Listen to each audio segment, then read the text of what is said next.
नमस्कार, मैं Omkar Angadi. Smart plus के आज के समाचार में आपका स्वागत। नज़र सबसे पहले आज के सुर्खियों पर।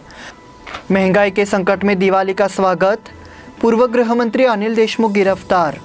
देश में कोरोना मरीजों की संख्या घट रही है। बेलगाम यशवंतपुर एक्सप्रेस शुरू। विवेकराव पाटिल को दिया जाए टिकट। हिंडल का प्राइमरी स्कूल की मरम्मत शुरू। होटल आदर्शा पैलेस आपके लिए लाए हैं फूड पार्सल और home delivery service, breakfast, lunch और dinner, south Indian, north Indian, tandoori. कोविड-19 के तहत स्वच्छता और सभी नियमों का पालन।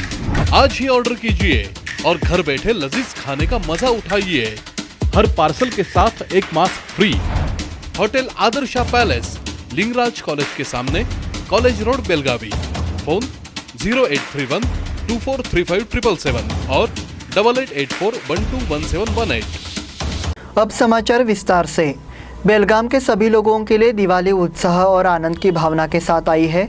कोरोना संकट टल गया है, ये भावना लोगों के मन में बस गई है और प्रतिक्रिया आ रही है।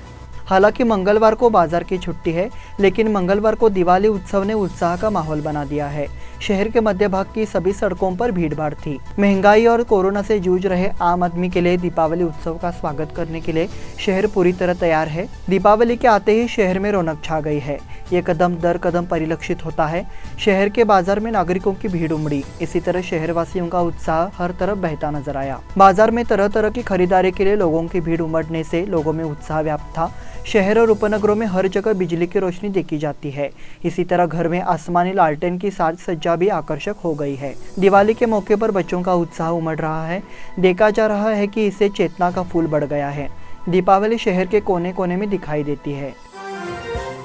पूर्व गृह मंत्री अनिल देशमुख गिरफ्तार।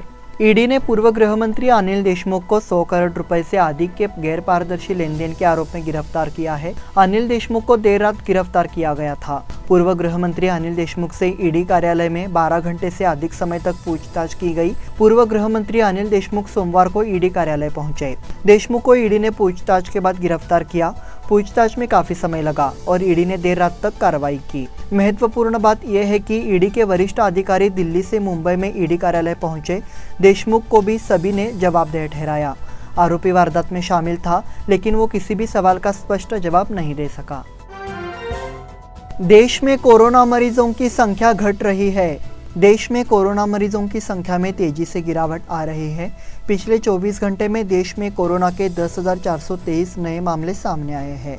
अब तक 443 लोगों की मौत हो चुकी है। नए मरीजों समेत कुल संक्रमितों की संख्या 3,42,96,237 पहुंच गई है। साथ ही पिछले 24 घंटे में 15,021 मरीज ठीक भी हुए हैं। देश में इस समय 1,53,776 एक्टिव मरीजों का इलाज चल रहा है। देश की पॉजिटिविटी रेट 1.03% है। देश में अब तक कुल 4,58,880 लोगों की कोरोना से मौत हो चुकी है। अब तक 3,36,83,581 लोग कोरोना को मात दे चुके हैं। इस बीच पिछले 24 घंटे में 52,39,444 लोगों का टीकाकरण किया गया। राष्ट्रीय टीकाकरण अभियान के तहत अब तक 106,85,71,879 लोगों का टीकाकरण किया जा चुका है। बेलगाम यशवंतपुर एक्सप्रेस शुरू। बेलगाम यशवंतपुर बेलगाम स्पेशल ट्रेन दिवाली के मौके पर शुरू की गई है। साथ ही कई ट्रेनों में अतिरिक्त कोच जोड़े गए हैं। रेलवे प्रशासन ने इसका फायदा उठाने की अपील की है। यशवंतपुर बेलगाम नंबर 06395 हर शनिवार सुबह 9:30 बजे प्रस्थान करेगी और बेलगाम यशवंतपुर नंबर 06396 एक्सप्रेस रविवार को सुबह 9:35 बजे प्रस्थान करेगी और रविवार को सुबह 8:30 बजे पहुंचेगी। ट्रेन खानापुर, लोंडा, अल्नावर, धारवाड़, हुबली, हावेरी, रानीबेन्नूर, तुमकुर आदि में रुकेगी। मैसूर, अजमेर, जोधपुर, बेंगलोर, अजमेर, बेंगलोर, मिरज, बेंगलोर, बेलगाम, बेंगलोर आदि इनकमिंग और आउटगोइंग एक्सप्रेस में अतिरिक्त कोच जोड़े गए हैं। विवेकराव पाटिल को दिया जाए टिकट। कर्नाटक प्रदेश कुर्बर संघ की जिला स्तरीय बैठक में मांग की गई कि कांग्रेस विधायक विवेकराव पाटिल को आगामी विधानसभा चुनाव के लिए कांग्रेस पार्टी से टिकट दिया जाए। रायबाग में कर्नाटक प्रदेश कुर्बर संघ के जिला स्तरीय पदाधिकारियों की बैठक हुई। संघ के पूर्व अध्यक्ष डॉक्टर राजेंद्र सन्नाकी ने ये मांग की है और 22 नवंबर को जिला, तालुका और ग्राम पंचायत स्तर पर कनकदास जयंती मनाने का निर्णय लिया गया। इस समय कांग्रेस पार्टी की ओर से विधान परिषद के सदस्य विवेकराव पाटिल को टिकट देने की मांग की गई। विपक्ष के नेता सिद्धरामैया, कांग्रेस के प्रदेश अध्यक्ष DK शिवकुमार ने कहा गया कि सतीश जारकीहोली को फॉलो किया जाएगा। जिला अध्यक्ष मंडेपा तोलनावर, रायबाग तालुका अध्यक्ष शिवपुत्र हडकर, जिला कार्यकारी अध्यक्ष भगवंत बंती, प्रकाश ढांग, सिद्धप्पा मराई, भरमा मंचनावर, हनुमंत ऊपर आदि उपस्थित थे। हिंडलगा प्राइमरी स्कूल की मरम्मत शुरू।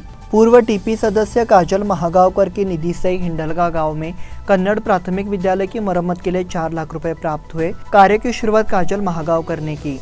उन्होंने कहा कि विद्यालय के विकास के लिए राशि स्वीकृत की गई है। ग्राम पंचायत सदस्य रामचंद्र कुद्रेमनीकर, विठ्ठल देसाई, अशोक कामले, प्रदीप पाटील, गजानन बांदेकर, राहुल उरणकर, अनिल हेगड़े, विनायक पावशे, सुरेश नाईक, DB पाटील, रेणुका भातकांडे, चेतना अगसकेकर, प्रेरणा मिरजकर, लता कित्तूर, उमा सोनवड़ेकर के साथ प्रधानाध्यापक, शिक्षक, ठेकेदार मौजूद थे। इस बुलेटिन में वक्त हो गया है छोटे से ब्रेक का। देखते रहिए smart plus. Hotel Adarsha palace आपके लिए लाए हैं फूड पार्सल और home delivery service, breakfast, lunch और dinner, south Indian, north Indian, tandoori. कोविड-19 के तहत स्वच्छता और सभी नियमों का पालन। आज ही ऑर्डर कीजिए और घर बैठे लजीज खाने का मजा उठाइए। हर पार्सल के साथ एक mask free. Hotel Adarsha palace, Lingaraj college के सामने, कॉलेज रोड, बेलगावी। फोन 0831 2435 और 8884121718। ब्रेक के बाद फिर से आपका स्वागत। इंद्रायणी धान इस क्षेत्र में व्यापक रूप से उगाया जाता है। यह हर जगह मांग में है, लेकिन व्यापारियों से लेकर किसानों तक बहुत कम दरों का भुगतान किया जा रहा है और किसान पीड़ित है। इंद्रायणी भटाला कम से कम 2500 रुपये से 2600 रुपये प्रति क्विंटल की मांग की गई है। शनिवार को यल्लामा मंदिर में कड़ोली क्षेत्र के किसानों की एक बैठक हुई। इस दौरान किसानों ने उपरोक्त मांग की। कुर्सी में बालकृष्ण होंगेकर थे। सुभाष ने कहा, सुगी शुरू हो गई है। व्यापारियों द्वारा किसानों को कम रेट दिया जा रहा है। 1800 से 1900 रुपये चावल प्रति क्विंटल की दर से खरीदा जा रहा है। इसमें किसान घोटाला हो रहा है।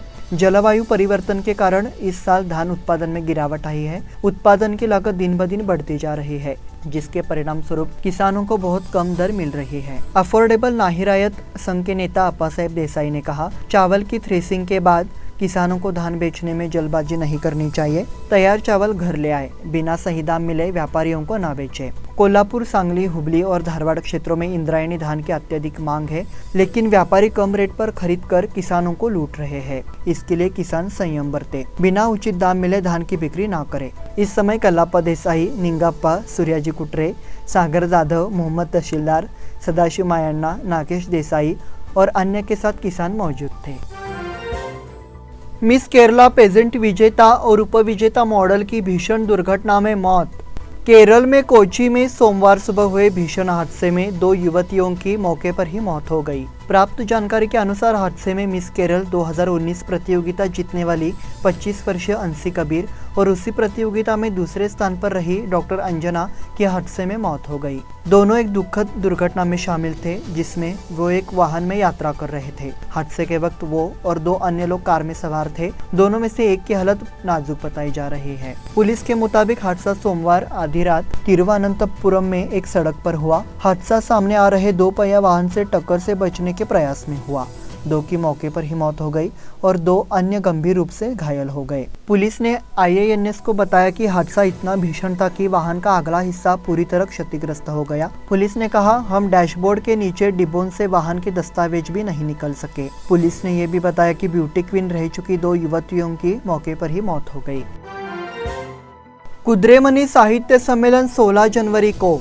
कुद्रेमनी में बलभीम साहित्य संघ द्वारा 16वीं मराठी साहित्य का आयोजन किया गया है।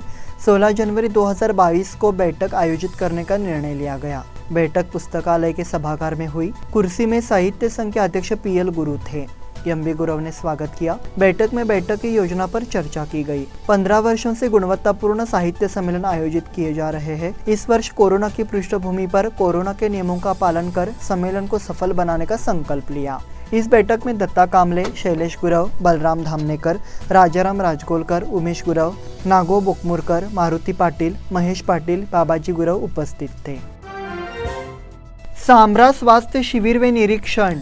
विधायक लक्ष्मीताई हेब्बालकर फाउंडेशन केएलई ने संयुक्त रूप से शुक्रवार को सामरा में एक मुफ्त स्वास्थ्य जांच शिविर का आयोजन किया। इसके आसपास हजारों लोग लाभान्वित हुए। शिविर का उद्घाटन विधायक लक्ष्मी हेब्बालकर ने किया। उन्होंने कहा कि ग्रामीण क्षेत्रों में लोगों को स्वास्थ्य सुविधाएं प्रदान करने के लिए बड़ी संख्या में शिविर लगाए गए हैं। इसमें 100 से ज्यादा डॉक्टर और स्वास्थ्य कर्मी शामिल है। सभी का स्वास्थ्य महत्वपूर्ण है, इससे स्वास्थ्य के प्रति जागरूकता पैदा होनी चाहिए। तालुका पंचायत पूर्व अध्यक्ष शंकर गौडा पाटील, पूर्व जिला पंचायत सदस्य नागेश देसाई, महेश सुगन्नावर, गुरुनाथ अष्टेकर, महेंद्र गोठे, राजकुमार चव्हाण, लक्ष्मण सुळेभावी, श्याम मुदगेकर, शांता देसाई, श्वेता बोमनवाड़ी, सदाशिव पाटिल मौजूद। नीट परीक्षा में रोशनी तीर्थहल्ली की सफलता।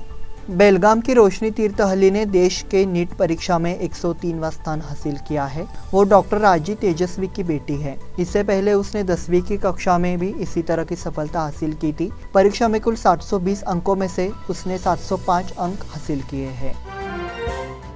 एपटेक के 150 छात्रों को प्रमाण पत्र। यहाँ एपटेक एविएशन अकेडमी के छात्रों के लिए कोर्स पूरा करने के लिए प्रमाण पत्र वितरण के साथ दिल को छू लेने वाला सांस्कृतिक कार्यक्रम हुआ। 150 छात्रों को कोर्स सर्टिफिकेट दिए गए। मेरिट फेयरफील्ड में आयोजित कार्यक्रम में विधायक अनिल बेनके, हवाई अड्डे के निर्देशक राजेश कुमार मौर्य, सलाहकार कमल किशोर और अन्य गणमान्य व्यक्ति उपस्थित थे। एपटेक के प्रबंध निर्देशक विनोद बामने ने कहा, आपको देश विदेश के बड़े बड़े होटलों में नौकरी मिल जाएगी। कुछ युवा युवती एक बार जब यहाँ कोर्स के लिए आती है तो उसे नौकरी की गारंटी नहीं होती है। हालांकि कोर्स पूरा करने के बाद उनका आत्मविश्वास बढ़ता है और नौकरी मिलने की संभावना बढ़ जाती है। कई लोगों के पास अब कॉल आए हैं और वे जल्द ही अपनी नौकरी पर लौटने वाले हैं। ये एपटेक की सफलता है। अनिल बेन के द्वारा सभी सफल छात्रों को बधाई दी गई। उन्होंने कहा कि कड़ी मेहनत और लगन को महत्व दे। राजेश कुमार मौर्य ने भी अपने विचार व्यक्त किए। इस बार एपटेक के zonal head Pranita Parikh, Infotech की प्रबंध निर्देशक ज्योति बामने, राकेश कलगड़गी, पत्रकार लुइस रोड्रिगेज मौजूद थे। दोपहर के सत्र में पूर्व विधायक संजय पाटिल के उपस्थिति में फैशन शो, नृत्य, गायन ऐसा सांस्कृतिक कार्यक्रम हुआ। कर्नाटक ब्लाइंड फुटबॉल टीम की चुनौती समाप्त। चेन्नई में चल रहे नेशनल ब्लाइंड फुटबॉल टूर्नामेंट में कर्नाटक नेत्रहीन फुटबॉल टीम सेमीफाइनल में बाहर हो गई। प्रतियोगिता में प्रथम कर्नाटक ने दूसरे मैच में पश्चिम बंगाल को 1-0 से हराया। कर्नाटक ने पुडुचेरी को 1-0 से हराया। क्वार्टर फाइनल में टूर्नामेंट में उत्तराखंड ने कर्नाटक को 2-0 से हराया। उपरोक्त खिलाड़ियों को माहेश्वरी नेत्रहीन विद्यालय अध्यक्ष विकास कलगड़गी राष्ट्रीय प्रतियोगिता में भाग लेने के लिए आर्थिक सहायता की। फिडे ग्रैंड स्विस शतरंज टूर्नामेंट, दिव्या की जीत। भारत के प्रमुख खिलाड़ी द्रोणावली हरिका को फिडे ग्रैंड स्विस शतरंज टूर्नामेंट के 5वें दौर में नतालिया पोगोनिना ने रोका। दौर के अंत में वो 3 अन्य महिलाओं के साथ 3.5 अंकों के साथ दूसरे स्थान पर रही। दिव्या देशमुख ने हालांकि जीत दर्ज की। तीसरे दौर में हरिका ने आक्रामक शुरुआत के साथ 2 बार के रूसी चैंपियन पोगोनिना के खिलाफ महत्वपूर्ण बढ़त हासिल की। हालांकि कुछ गलत चालों के कारण वो हार गई। वो अब तक 2 बार टूर्नामेंट जीत चुकी है और 3 मैच ड्रॉ कर चुकी है। भारत की सबसे कम उम्र की दिव्या ने लातविया की मदारा गोलास्ता को 49 रनों से हराया। इसी के साथ स्मार्ट प्लस के आज के समाचार समाप्त हुए। धन्यवाद।